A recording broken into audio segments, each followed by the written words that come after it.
नमस्कार विद्यार्थी मित्रांनो, स्वागत आहे तुमचं परम स्टडी झोन या आपल्या यूट्यूब चॅनलवर.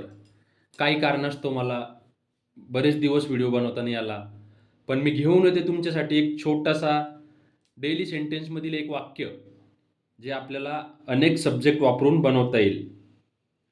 तर चला तर मग सुरू करूयात.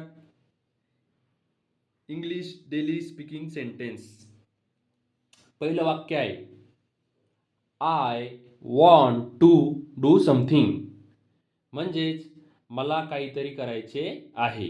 आता मी या अगोदरच्या व्हिडिओमध्ये तुम्हाला सांगितलं होतं की सब्जेक्ट कोणते कोणते आहेत. तर आय, वी, दे, यू, ही आणि हीच्या जागीच आपण एक नाव वापरतो, ते म्हणजे कोणत्याही मुलाचं, ओम.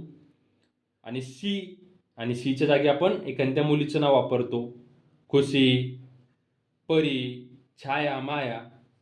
फक्त आपण इथे इट नाही घेतला, कारण इट हा वेगळा टॉपिक आहे.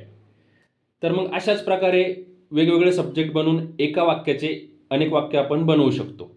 तर पहिलं वाक्य आपण बघितलंय, I want to do something. मला काहीतरी करायचे आहे. आता आयच्या जागी फक्त वी टाकायचंय. We want to do something. We म्हणजे आम्ही, म्हणजेच आम्हाला काहीतरी करायचे आहे.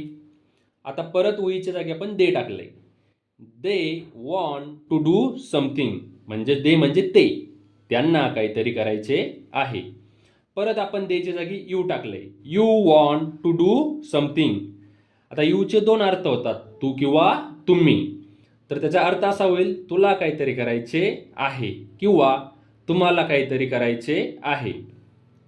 पाचवं वाक्य होईल, आता इथे एक पॉइंट लक्षात घ्या मित्रांनो, मी तुम्हाला यापूर्वी सांगितलंय, ही, सी आणि इट किंवा याच्या जागी जे नाउन्स येतील त्याच्यानंतर जे वर्ब येतं त्याला आपण यस किंवा यस लावतो. म्हणून हीच्या पुढे जो वॉन्ट आलाय त्याला यस लागलाय. म्हणून ही वॉन्ट्स टू डू समथिंग, त्याला काहीतरी करायचे आहे. Om wants to do something, ओमला काहीतरी करायचे आहे.